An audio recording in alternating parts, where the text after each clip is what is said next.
Good morning students. ఈరోజు మనము most important 10 marks topics Gamow's theory of alpha decay క్వశ్చన్ని discuss చేయబోతున్నాం. ముందుగా థియరీ డిస్కస్ చేసిన తర్వాత డెరివేషన్ని డిరైవ్ చేయబోతున్నాం. గామోస్ అనే సైంటిస్ట్ క్వాంటమ్ మెకానిక్స్ని యూజ్ చేసి ఈ ఆల్ఫా డికేని ఎక్స్ప్లెయిన్ చేయడం జరిగింది. జనరల్గా ఈ ఆల్ఫా పార్టికల్ అనేది 2 న్యూట్రాన్స్ అండ్ 2 ప్రోటాన్స్తో కలిగి ఉన్నటువంటి substance. 2 neutrons and 2 protons. Nucleus stability పొందడానికి ఈ ఆల్ఫా పార్టికల్ని ఎమిట్ చేస్తుంది. దాన్ని మనము రేడియేషన్ అంటాం. అలాంటి సబ్స్టాన్స్ రేడియో యాక్టివ్ సబ్స్టాన్స్ అంటాం. 92 యురేనియం 235 అనేటువంటి న్యూక్లియస్ 4 మెగా ఎలక్ట్రాన్ వోల్ట్స్ కలిగినటువంటి ఆల్ఫా పార్టికల్ని ఎమిట్ చేస్తుంది. కానీ యురేనియం చుట్టూ ఉన్నటువంటి పొటెన్షియల్ బ్యారియర్కి 27 మెగా ఎలక్ట్రాన్ వోల్ట్స్ ఉంటుంది potential barrier. But alpha particle ఏదైతే ఉందో దానికి 4 మెగా ఎలక్ట్రాన్ వోల్ట్స్ ఎనర్జీ ఉంటుంది. సో ఇక్కడ పొటెన్షియల్ బ్యారియర్ అంటే ఏ రీజన్ అయితే క్రాస్ చేయడానికి చార్జెస్కి ఎనర్జీ కావాలో దాన్నే పొటెన్షియల్ బ్యారియర్ అంటాం. లేదా ఏదైతే అబ్స్ట్రక్టివ్ ఫోర్స్, ఏదైతే ఫోర్స్ చార్జ్డ్ పార్టికల్స్ని ఆపేటువంటి అబ్స్ట్రక్టివ్ ఫోర్స్ ఉన్నటువంటి రీజన్నే పొటెన్షియల్ బ్యారియర్ అనొచ్చు. ఇక్కడ potential barrier 27 mega electron volts ఉంది. అంత ఎనర్జీ ఉంటేనే ఈ పొటెన్షియల్ బ్యారియర్ క్రాస్ చేస్తూ ఈ ఆల్ఫా పార్టికల్ బయటికి రాగలుగుతుంది. కానీ ఈ ఆల్ఫా పార్టికల్కి 4 మెగా ఎలక్ట్రాన్ వోల్ట్స్ మాత్రమే ఉంది. So alpha particle which are having 4 mega electron volts cannot cross the barrier. But alpha particle during the propagation collides with the walls of the barrier and escapes from the nucleus. ఇక్కడ ఈ alpha particle ఎప్పుడైతే emission జరిగే ముందు ఈ potential బ్యారియర్తో collide అయ్యి బయటికి escape అవుతుంది. Alpha decay అనేది జరుగుతుంది. ఆల్ఫా పార్టికల్ ఎమిట్ అవుతుంది. సో గామోస్ అనే సైంటిస్ట్ అజంప్షన్స్ చేశాడు. ఈ ఆల్ఫా పార్టికల్ ఏదైతే ఉందో 2 న్యూట్రాన్స్ 2 ప్రోటాన్స్ కలిగినటువంటి పార్టికల్ +2 ఛార్జ్ కలిగినటువంటి ఆల్ఫా పార్టికల్ న్యూక్లియస్లో ఆల్రెడీ ప్రీఫార్మ్డ్గా ఉంటుంది, ఆల్రెడీ ఫామ్ అయి ఉంటుంది. Alpha particle is in constant motion, కాన్స్టాంట్గా అంటే కాన్స్టాంట్ వెలాసిటీతో అది కాన్స్టాంట్గా మోషన్ మూవ్ అవుతూ ఉంటుంది. ముందుకు వెనక్కి ఇలా వాల్స్ దగ్గర ఒకసారి టచ్ చేసి మళ్ళీ రిటర్న్ బ్యాక్ రావడం, మళ్ళీ ఇక్కడ టచ్ చేయడం, మళ్ళీ ఇలా ముందుకు వెనక్కి మూవ్ అవుతూ ఉంటుంది from the barrier walls. In each collision there is a definite probability of alpha particle to leak through the barrier. ఖచ్చితంగా ప్రతి ఒక్క కొలిజన్ జరిగినప్పుడు ఈ ఆల్ఫా పార్టికల్స్ అన్నీ కలిసి కొలిజన్ జరిగినప్పుడల్లా ఒక ఆల్ఫా పార్టికల్ అనేది డెఫినెట్గా ఎంతో కొంత శాతం ప్రాబబిలిటీ ఆల్ఫా పార్టికల్ బయటికి ఎమిట్ అయ్యే ఛాన్సెస్ ఉంటుంది. లైక్ P అనేది probability of transmission of alpha particle and nu is the frequency with which alpha particle collides with the walls of walls. Now decay probability is lambda which is called as disintegration constant. ఇక్కడ probability transmission అనేది ratio of transmitted intensity by incident intensity. అంటే potential barrier మీద పడినటువంటి alpha particles 5 alpha particles పడితే అందులో 2 alpha particles transmitted to incident 5. వీటికి ratio తీస్తే వచ్చేటువంటి ప్రాబబిలిటీనే ట్రాన్సిషన్ ప్రాబబిలిటీ ఆఫ్ ట్రాన్సిషన్ అంటాం. దాన్ని P తో డినోట్ చేస్తాం. అలాగే ఫ్రీక్వెన్సీ అంటే నెంబర్ ఆఫ్ వేవ్స్, ఒక పాయింట్ దగ్గర వేవ్స్ కావచ్చు, ఆల్ఫా పార్టికల్స్ కావచ్చు, ఒక సెకండ్లో ఎన్ని వెళ్తున్నాయి, ఒక పాయింట్ పర్టికులర్ ఏరియాలో ఎన్ని వెళ్తున్నాయి అనేది ఫ్రీక్వెన్సీ న్యూగా డినోట్ చేస్తే.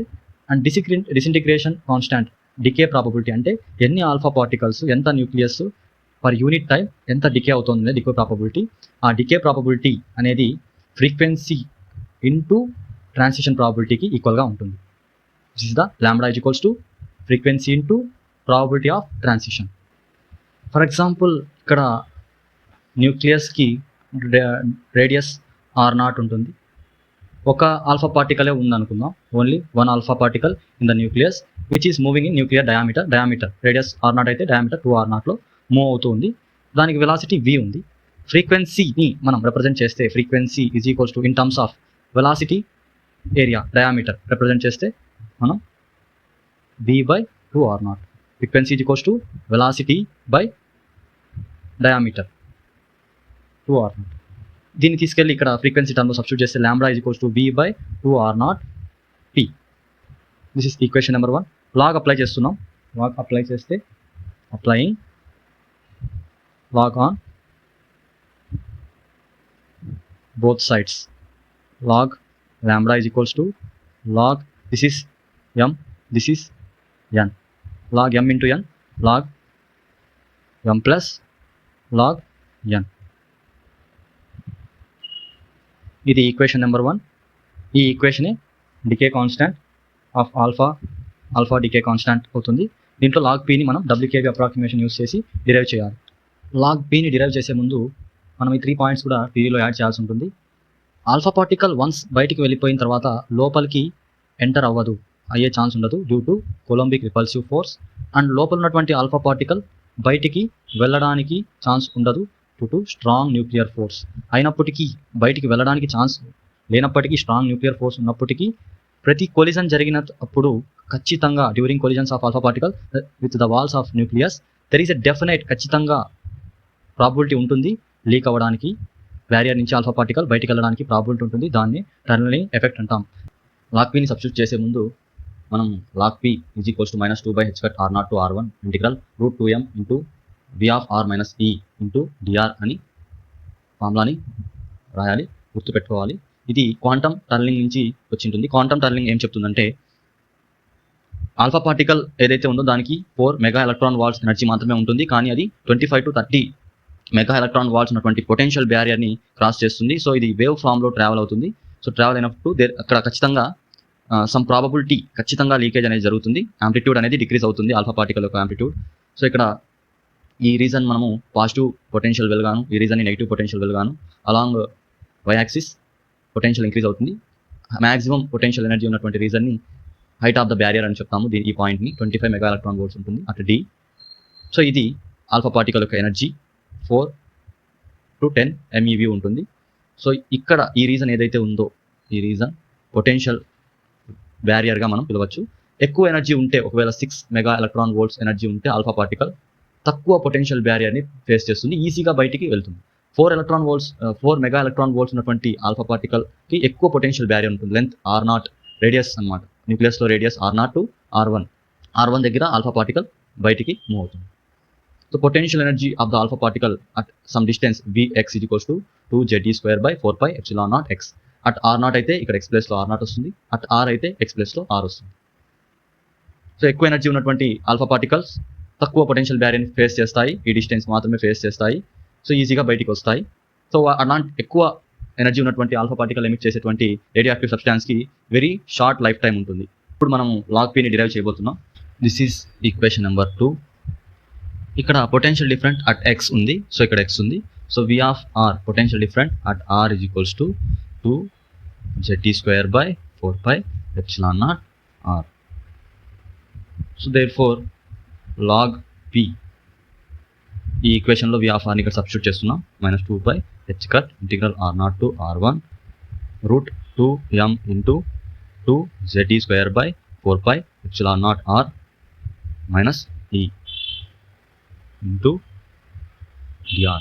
అట్ r = r1 ఉన్నప్పుడు r = r1 అంటే ఈ సిచ్యువేషన్లో ఆల్ఫా పార్టికల్కి కైనెటిక్ ఎనర్జీ ఉంటుంది. అది పొటెన్షియల్ బ్యారియర్ లోపల ఉన్నంత వరకు టు అండ్ ఫ్రో హిట్ చేస్తూ ఉంటుంది, మూవ్ అవుతూ ఉంటుంది. సో కైనెటిక్ ఎనర్జీ ఉంటుంది. సో అట్ r1 దగ్గర kinetic energy E = 2Ze²/4πε0r1 at r1. So r ప్లేస్లో r1 ప్లేస్ చేసుకున్నాం. సో మనము ఈ 2Ze²/4πε0ని రిమూవ్ చేసుకోవాలి.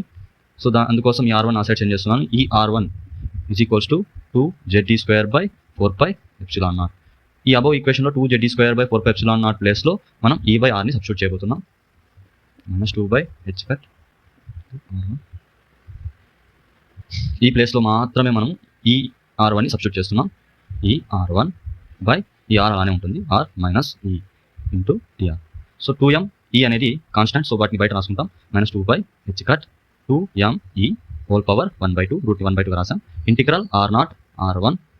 ఇంకా బ్యాలెన్స్ ఈ టర్మ్లో నుంచి e వెళ్ళిపోయి ఉంటుంది. So r1/r. ఈ టర్మ్లో e వెళ్ళిపోయింది, కామన్ తీసేసాం. -1 హోల్ ఇంటూ dr. ఇక్కడ రూట్ని హోల్ పవర్ 1/2 రాస్తాం. ఈ టర్మ్ని మనం సపరేట్గా డిరైవ్ చేసుకొని ఇక్కడ సబ్స్టిట్యూట్ చేయాల్సి ఉంటుంది. వచ్చినటువంటి లాగ్ పీని ఇక్కడ సబ్స్టిట్యూట్ చేయాల్సి ఉంటుంది. ఈ టర్మ్ని మనం ఇప్పుడు సాల్వ్ చేయబోతున్నాం. సబ్స్టిట్యూటింగ్ r ప్లేస్లో మనము rని రిమూవ్ చేసుకోవాలి in terms of r1. So r1 cos² θ, r0 = r1 cos² θ0. So now drని కూడా రిమూవ్ చేయాలి. సో దీన్ని డిఫరెన్షియేట్ చేస్తాం. సో dr = సో r1 అనేది కాన్స్టెంట్. సో cos² θకి డిఫరెన్షియేట్ చేస్తే 2 cos θ వస్తుంది. అగైన్ cos θకి డిఫరెన్షియేట్ చేస్తే sin θ -sin θ. సో ఓవరాల్గా -2r1 cos θ sin θ వస్తుంది. ఇప్పుడు ఇక్కడ సబ్స్టిట్యూట్ చేయబోతున్నాం r0 to r1 by r minus 1 into whole power 1/2 dr is equals to, so ఇక్కడ లిమిట్స్ కూడా θ0 to θ తీసుకుంటున్నాం. సో r1 అలానే ఉంటుంది, r ప్లేస్లో r1 cos square θ minus 1 into whole power 1/2 dr ప్లేస్లో minus 2r1 cos θ sin θ dθ. So r1 cancel. So ఫైనల్గా minus 2r1 is a constant, so బయటికి రాసేసాం. θ0 to θ 1 by cos square θ minus 1 whole power 1/2 ఇక్కడ cos θ sin θ dθ. So ఇది LCM తీస్తే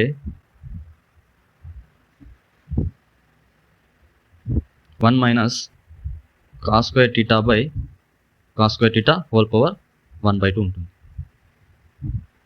cos θ sin θ dθ minus 2r1 θ0 to θ, ఇక్కడ 1 minus cos square θని sin square θ whole power 1/2 cos square θ ఇలానే ఉంటుంది, cos square θ whole power 1/2 square cancel.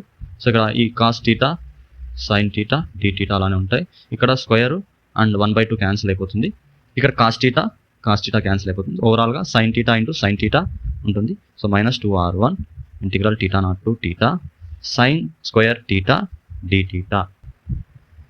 No again ఇక్కడ minus 2r1 θ0 to θ, ఈ sin square θని in terms of cos θ 1 minus cos 2θ by 2గా రాసుకుంటాం into dθ.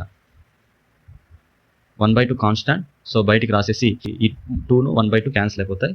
So ఓవరాల్గా minus r1 integral θ0 to θ 1 minus cos 2θ dθ.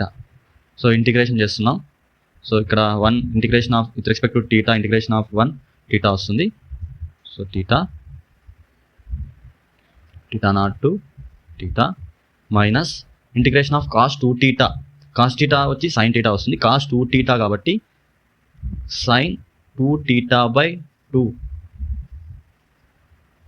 θ0 to θ integration of cos n θ is equals to 1 by n sin n θ 1 by n. For example 1 అయితే integration of cos θ is equals to sin θ అవుతుంది, ఎందుకంటే n value is equals to 1 అయినప్పుడు మనకి formula వస్తుంది.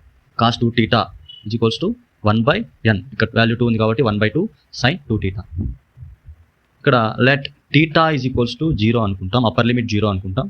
So upper limit 0 చేసుకొని value substitute చేస్తే minus r1, so upper limit 0, so lower limit θ0, upper limit θ minus θ0, θ minus θ0, so θ value 0 కాబట్టి రాయాల్సిన అవసరం లేదు.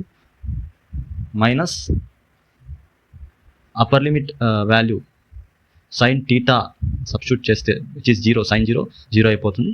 So upper limit value substitute చేయాల్సిన అవసరం లేదు. Lower limit value minus half వస్తుంది కాబట్టి minus into minus half plus lower limit value substitute చేస్తున్నాం sin 2θ0 by 2.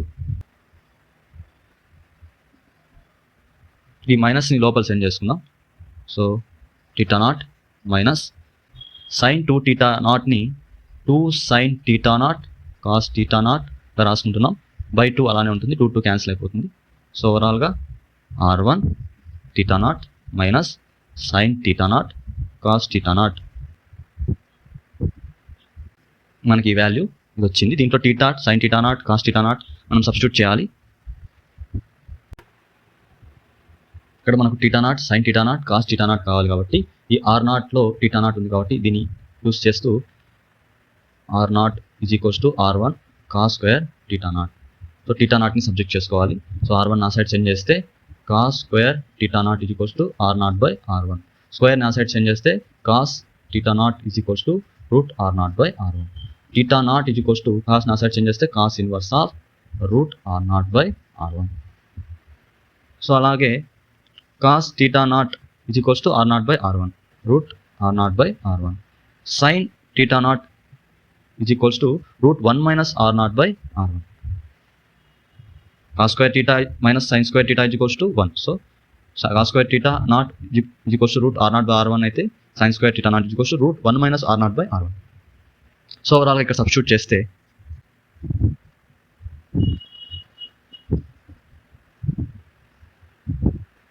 theta naught cos inverse root r naught by r1 minus sin theta naught root 1 minus r naught by r1 into r naught by r1.